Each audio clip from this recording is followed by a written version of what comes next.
Bueno, PCASC, por lo que escuché de los demás compañeros, nace de la guerra en Nicaragua, en apoyo a la comunidad nicaragüense, más que todo a los compas que estaban sufriendo, y en base a eso se crearon como, ¿cómo le llaman esto aquí? Delegaciones que van a ver directamente a qué estaba pasando.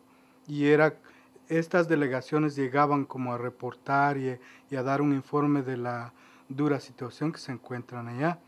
También entendí de que habían creado un proyecto en Guatemala, un proyecto donde también es un poco diferente. La situación de Guatemala también sufría una guerra en ese momento, pero todo cambió cuando la revolución sandinista triunfa y la guerra en Guatemala era un poco menos tensa. Entonces la visión y el trabajo de PCASC cambia un poco. Se enfocó un poco más ya en los tratados de libre comercio, como yo creo que en los últimos años ha sido como un tema principal, ha sido una batalla de PCASC.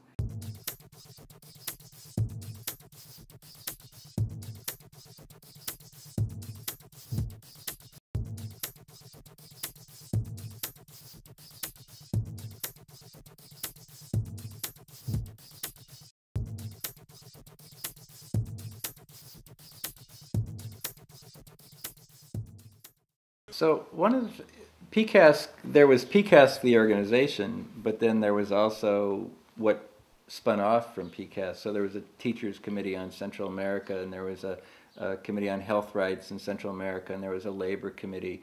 And PCASC was sort of the mother organization of all of these, and the organization that was bringing speakers through that other organizations would use. And a lot of the separate organizations also related to PCASC, but there was this real, it spun off pieces of the movement so that people could kind of self-organize, and teachers could build curriculum together, and health workers could figure out what their connection was to the movements in Central America. And so I think that was part of what made the movement vital, really, was that it wasn't just PCASC, but PCASC was sort of the hub around which so much else was built. The original group was called the Portland, Nicaragua Support Committee, but in the original statement of purpose, one paragraph reads, "While Nicaragua is now the focus of our work, we hope to be able to work in conjunction with other Latin American solidarity groups, and in the case of an eventual change in conditions, we may choose to adjust this focus in the future." So it was with some understanding that there could be other important struggles to support. And I think there was a consciousness about what was happening in El Salvador from the beginning. And it wasn't long after that that the name of the group was changed. Because there had been a crackdown at the University of El Salvador in 1979, this same kind of focus on a movement, a progressive movement, was occurring there, and our focus was to learn more about how we could be in solidarity with those students and the rural movement that kind of took its lead from the student uprising. So I think very, very quickly after 79, Nicaragua and El Salvador were seen as two parts of a similar movement, and our committee, our PCASC committee, was affiliated with CISPES right from the beginning. And I don't know what year CISPES was founded, actually, but I think it was right after 79. Mm-hmm. 1980. 1980. Mm-hmm. And so that's why our committee was named Central America Solidarity Committee. To the best of my recollection, we first got together early in the year in 1979, and Sandinista victory, of course, was July 19th, 1979, was the anniversary. And I think for a variety of reasons, people started coming together and really wanting to become involved. I think part of it was the anger at U.S. intervention for those of us who knew what had happened in the past in Guatemala and in Chile and so on, at the role the U.S. had played. And this looked like an opportunity. This looked like something that could succeed. Here was an effort to create land reform, to educate the people, to provide health care, to create a true grassroots democracy, which excited a lot of people.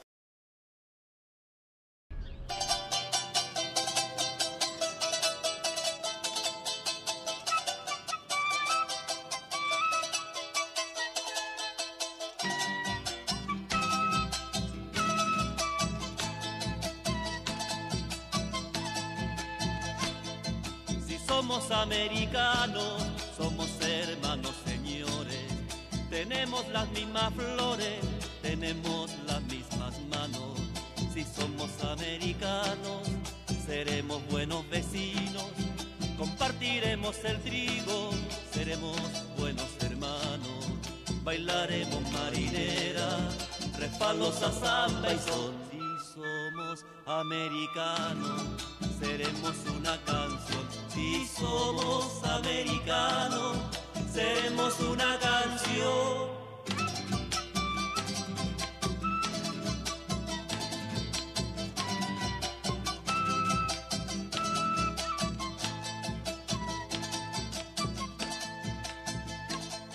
Si somos americanos, no miraremos fronteras. Cuidaremos las semillas, miraremos las banderas. Si somos americanos, seremos todos iguales. El blanco, el mestizo, el indio y el negro son como tales. Bailaremos marinera, respalos a samba y son. Si somos americanos, seremos una canción. Si somos americanos, seremos una canción.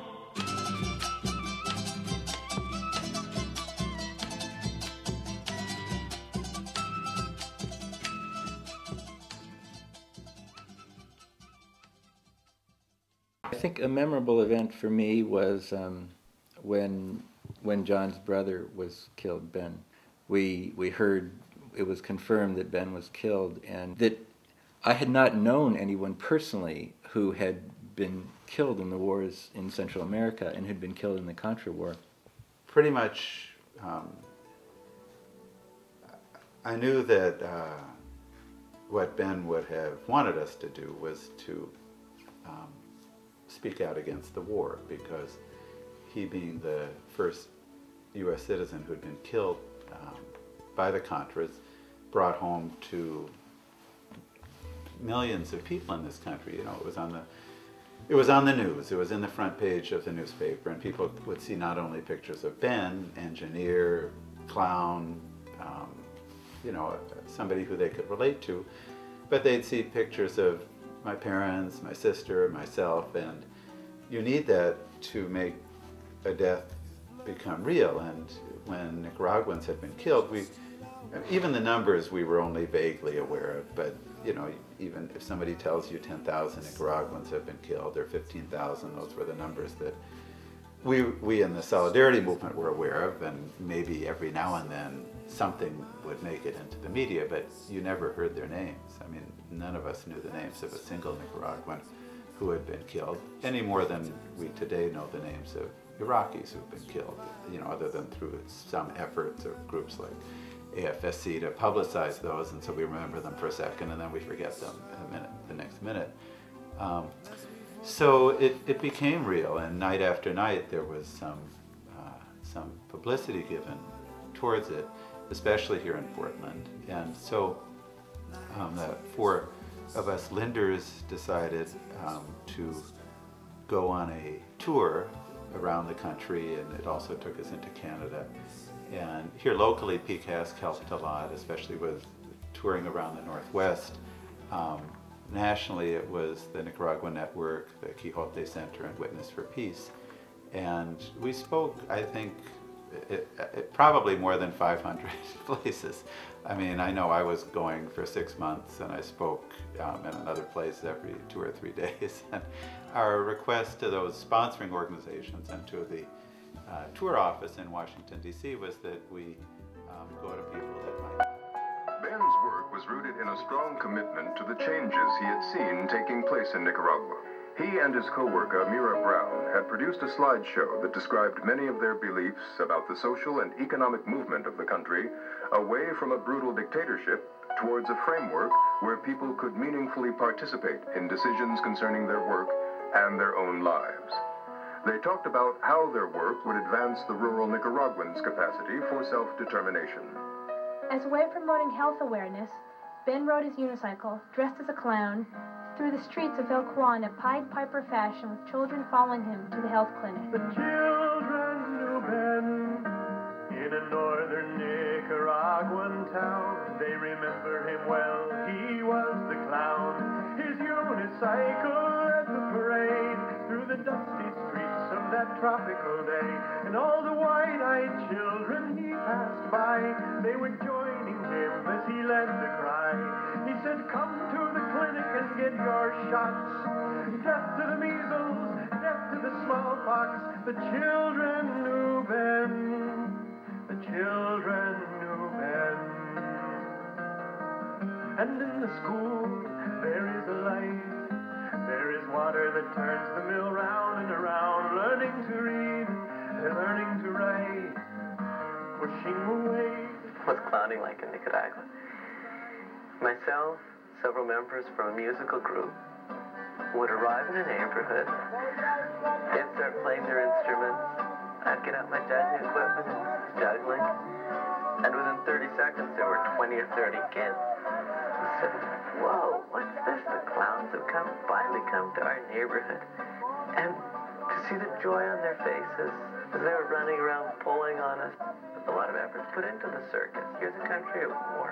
Here's a country that's doing everything it can to rebuild itself. Why do they care about the circuses? I asked someone that. They told me a slogan, which is, the children are born to be happy. In the midst of a war, in the midst of aggressions, in the midst of the scarcity, they carried that there was a fundamental belief. And that given all the problems the children face, there's their circus. Porque los niños nacen para ser feliz. Children are born to be happy.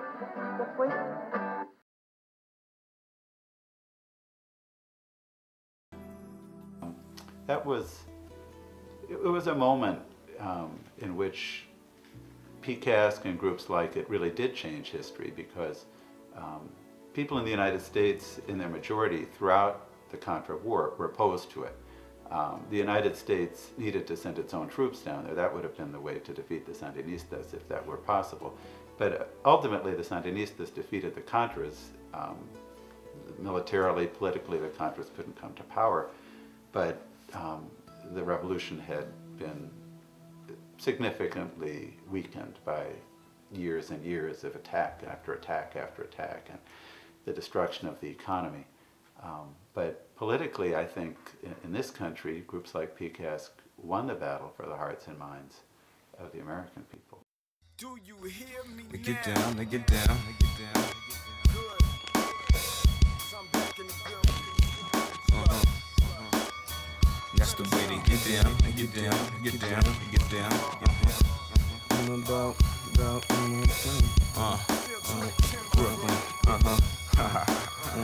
that's the way they get down, they get down, they get down, they get down. Yeah, streets won't see a nigga in his grave. Don't want to see the young boy do his thing.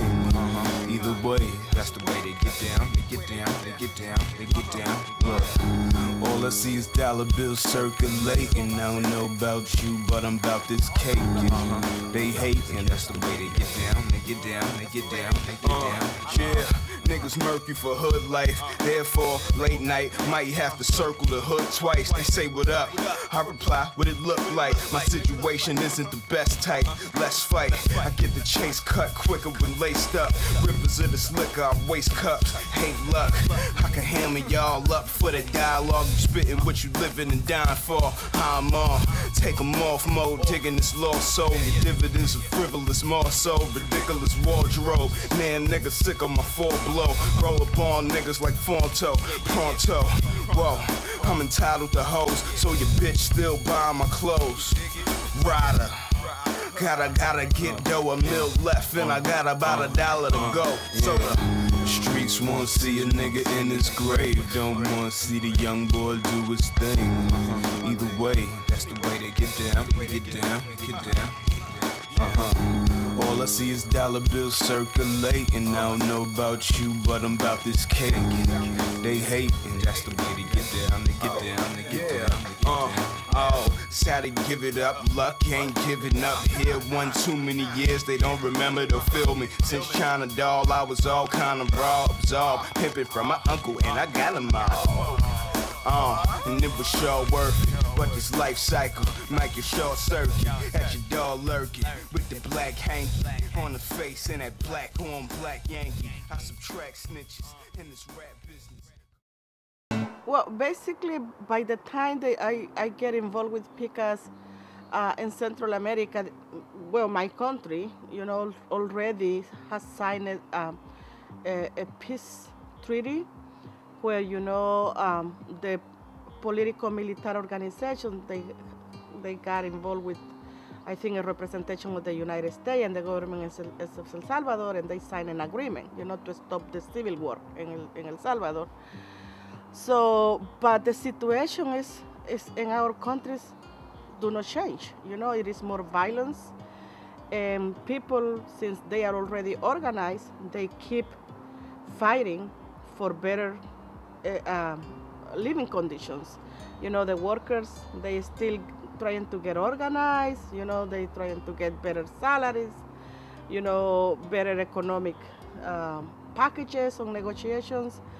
So basically in those years, from the 90s, 98, I think, to 2004, we were very involved on supporting the struggles in Central America. I remember we were going to do some protests in front of Eddie Bauer. Eddie Bauer, don't be a coward, you know, about how they were treating the workers in Central America.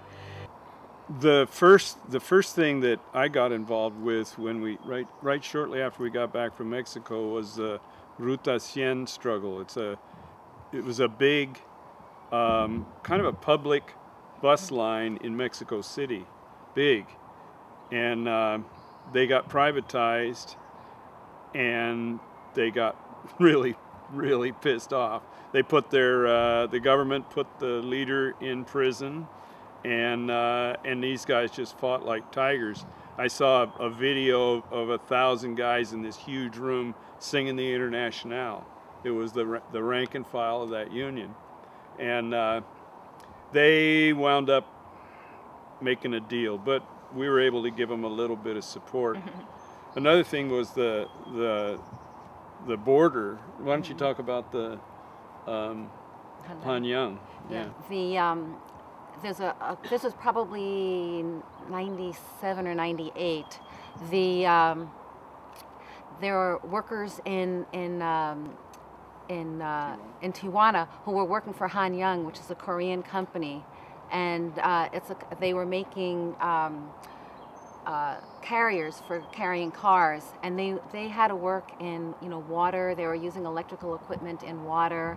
They were working in terrible, horrible conditions, and because of the kind of work we were doing, we heard about this. One of the people who worked for the FAT, the Frente Auténtico del Trabajo, came up to Portland and explained this struggle. And we went to the Longshore Union with this person and just started talking about possible ways of relating to this struggle.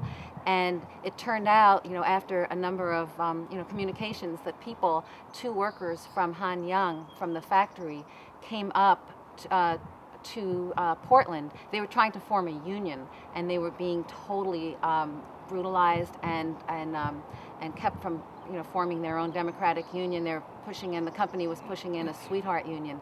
Anyhow, two workers from the plant came up, and we did a big speaking engagement for them and a fundraiser, and then they came up another time, and they set up a picket line at the Hyundai dock, because it was the same company. I mean, it was Hyundai that was the company, and they had to have a big dock here in Portland where they were unloading cars. Terminal 6. Terminal 6. So there were probably about 60, 100 people out there, and the longshore workers said, "Hey, we can't cross this picket line." There was 1 or 2 people holding a sign, and they cut work for the day, and the Hyundai ship lost like $50,000 or some big piece. It was phenomenal, and it was a way for us to really connect with workers in Mexico.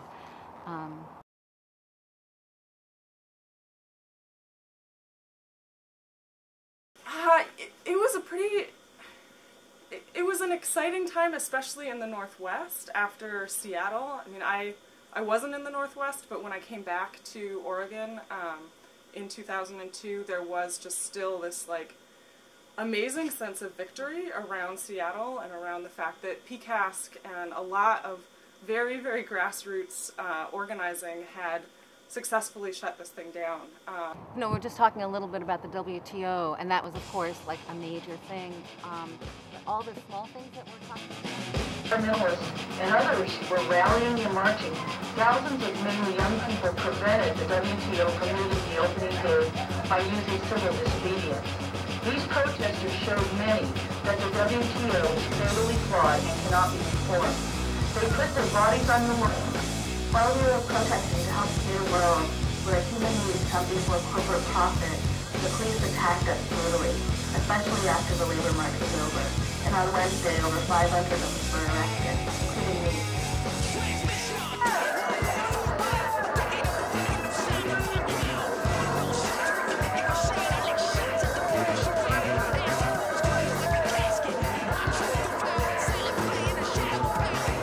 Bring your greetings from 30 million workers in Latin America and the Caribbean. Long live the unity of all workers of our hemisphere. In Latin America, we have seen ourselves debased. Long live the unity of workers. Together we shall overcome.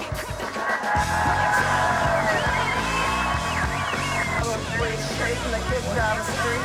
These are the same kids that have been marching with us. They weren't doing anything wrong.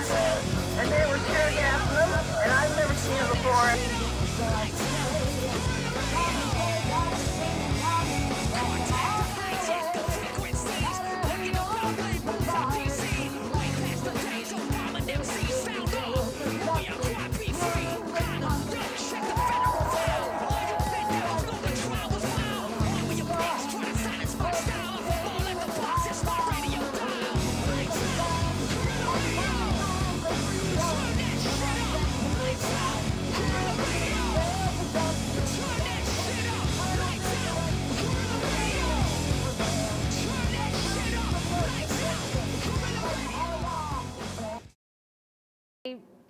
I felt like I couldn't exist in this world where we were white people, essentially. I mean, that's a lot of what the Solidarity movement had been. Not entirely, but that, people, I don't know what the word, just middle class, kind of, more waspy people supporting this movement in Central America.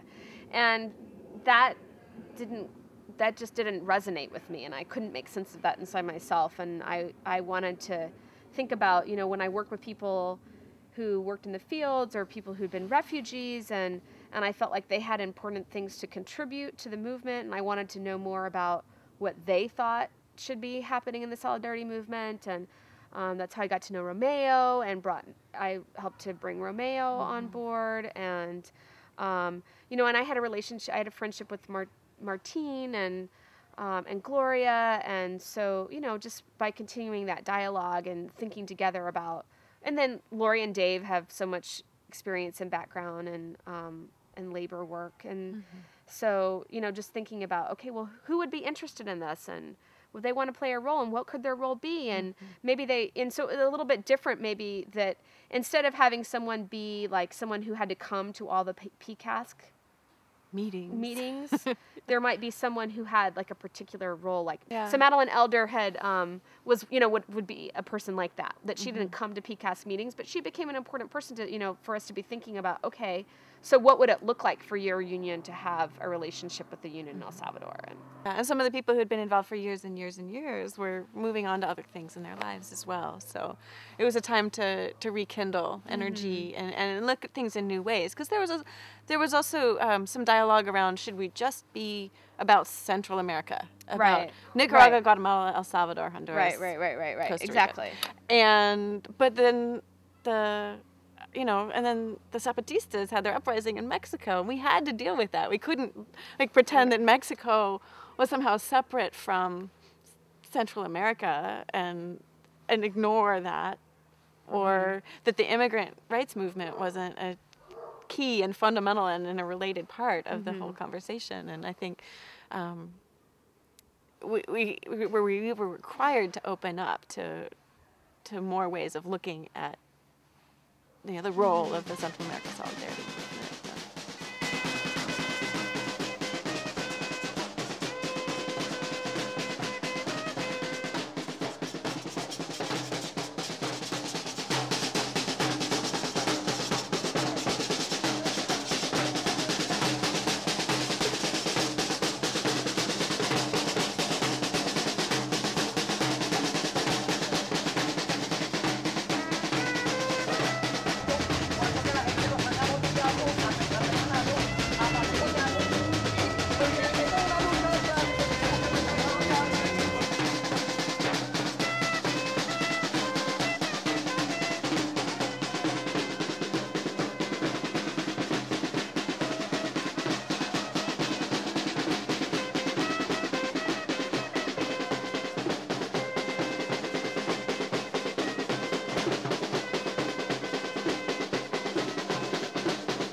So in 2003, when PCASC was doing a lot of work under the banner of C Block and working with Jobs with Justice, we had solidarity work with Central America had moved beyond material aid and political support during the civil wars to the new kind of economic dimensions of struggle, and we were focusing on fighting free trade agreements.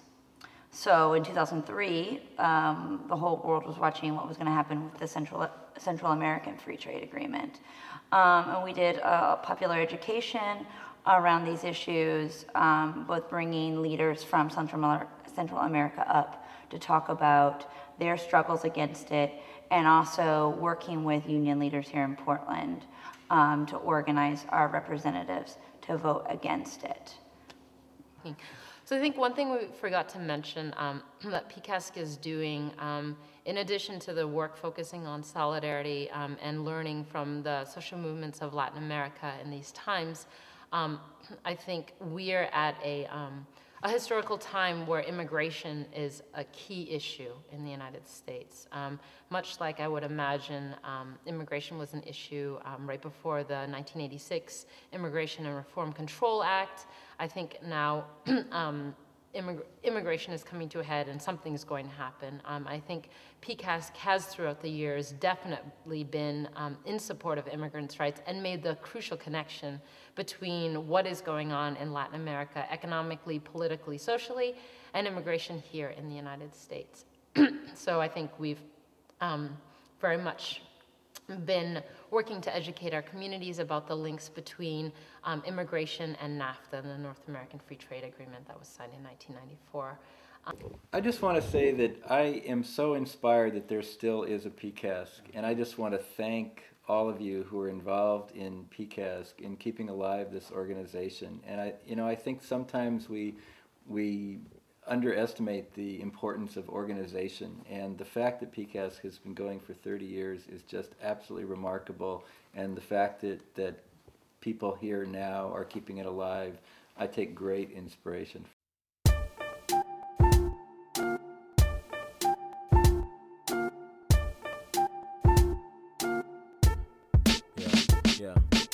Tenho um cartaz para carregar hoje na rua, a dizer que o sol e a lua já não estão mais à venda, porque eu fiz um empréstimo, fui péssimo em décimo para liquidar o crédito e tê-lo só para mim, porque eu já não aguento estar aqui apertado. É muito denso o peso desta gravidade. Eu vou para outro lado onde possa respirar, nem que seja por um segundo. Eu travo fundo até sufocar. Eu tenho uma chave que liga a ignição e o coração. Sem medo da explosão acendo um isqueiro que a mão em vão. Foram os momentos que passei a tentar mudar o mundo e a tentar chegar mais fundo. Eu sei que devia ter um propósito maior, devia crescer para conhecer um futuro melhor. Então guardo no meu bolso 2 sementes brancas para quando for morto eu renascer em plantas. Tenho uns óculos, uns binóculos, o que é que interessa são umas lentes vendutas por uns trocos. Eu pensava que com elas ia ver tudo mais limpo, ela ia achar-me mais lindo, isto ia acabar com um brinde, mas não, ficou tudo por suposições.